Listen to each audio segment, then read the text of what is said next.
Hi everybody! Welcome back to Get Your Play Online. We're so glad you're all joining us for another one of our bedtime stories.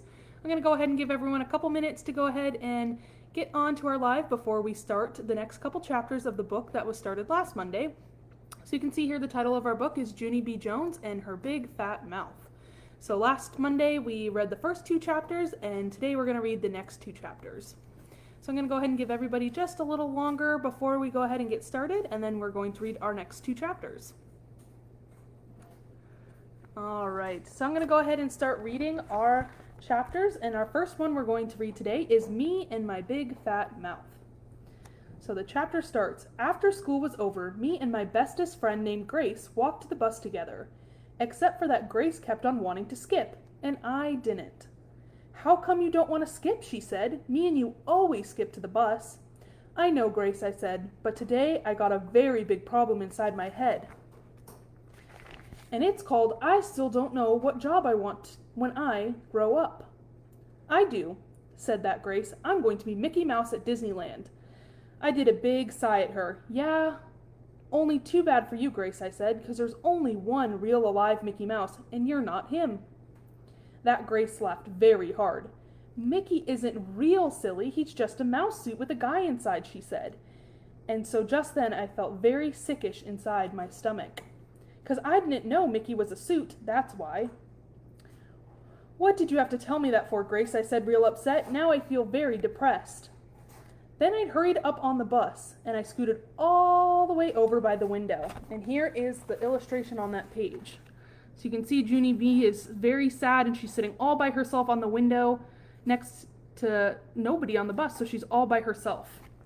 And then it says, except I couldn't get any peace and quiet because everyone kept on talking about dumb old job day. I'm going to be a famous singer, said a girl named Rose. I'm going to be a famous baton twirler, said another girl named Linny. Then a girl named Charlotte said she was going to be a famous painter. Famous painters are called artists, she explained, and artists are very rich.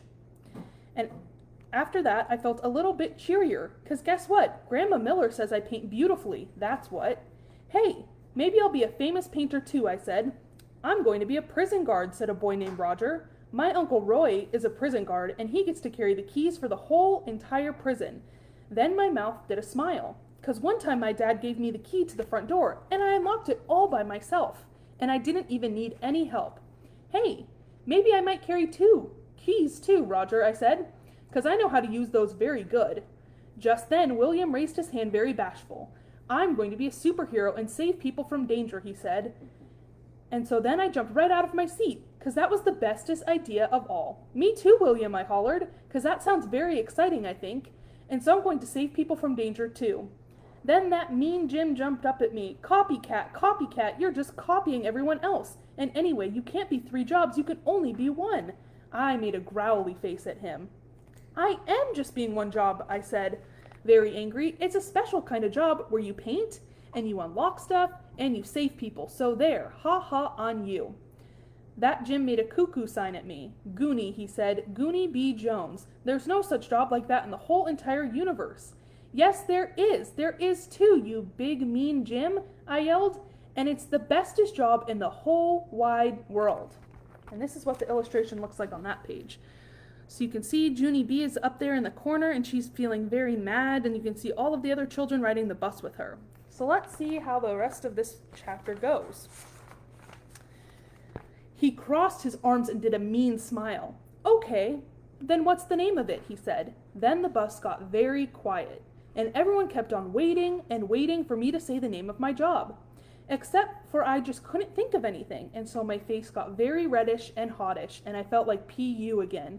See, told ya, that mean Jim said. There's no such job. Told ya, told ya, told ya. After that, I sat down very quiet, and I stared out the window, because that sickish feeling was back inside my stomach again. That's why. Me and my big fat mouth. So it sounds like Junie B has a lot of problems she's going to need to solve over the next couple chapters. So now we're going to go into chapter 4, and it's called Silly Ollie. I got off the bus at my corner. Then I runned to my house, speedy quick. Help! Help! I'm in big trouble, I yelled to Mother, 'cause I accidentally shot off my big fat mouth on the bus, and now I have to paint and unlock stuff and save people from danger. Only what kind of dumb job is that? Back here, called Mother. Back here means the nursery. The nursery is the place where my new baby brother named Ollie lives. I ran there my very fastest. Mother was rocking Ollie in the rocking chair. He was a little bit sleeping. I need to talk to you very bad, I shouted some more, 'cause I did a big fib and now I don't know how to get out of it. Just then Ollie waked up and he started crying very much. Great, said Mother very growly. Yeah, only sorry, but I'm upset here, I explained. Ollie screeched louder and louder. His voice sounded like a scratchy, sore throat. Mother put him on her lap. Then she rubbed the sides of her forehead with her fingers. That's 'cause she had a my brain headache, I think. You're going to have to wait until I get the baby settled again, she said, still grumpy. And here's the illustration on that page. You can see Junie B's mother holding her baby brother Ollie, and you can see Junie B trying to tell her mother all about what happened on the bus. So let's see how Junie B solves her problem. Yeah, only I can't wait, cuz. Mother butted in. Not now, Junie B. I'll be out to talk to you as soon as I can. Now please go. Then she pointed to the door. Pointing means O-U-T. Darn it, I said. Darn it, darn it, darn it. 'Cause that silly old baby takes up all of Mother's time, and he's not even interesting. He doesn't know how to roll over, or sit up, or even play Chinese checkers. He's a dud, I think. I would like to take him back to the hospital, but Mother said no. After I left the nursery, I went outside in my front yard. Then I sat in the grass all by myself, and I played with a stick and another ant.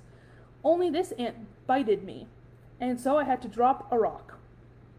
Finally, my daddy's car came into the driveway, and my heart got very happy. Daddy's home, hooray, hooray, I yelled. Then I ran to him, and he picked me up, and I gave him my most biggest hug. I'm very glad to see you, I said, 'cause on Monday I have to dress up like what job I want to be, except for I accidentally said I'm going to paint and save people and carry lots of keys.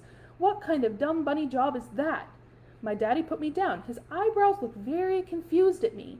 Can we talk about this at dinner, he asked. No, I said, we have to talk about it right now, 'cause I've already waited all I can and I'm getting tension in me. Well, I'm afraid you're going to have to wait a little bit longer, said Daddy, because right now I have to see if your mother needs help with the baby. Then he did a kiss on my head and he walked right into the house. And guess what? Sometimes I wish Ollie never even came to live with us. So those were our 2 chapters we were going to read today. So it sounds like Junie B has a lot of different feelings she's wanting to talk about with her parents, and she's really hoping that she can talk about them soon.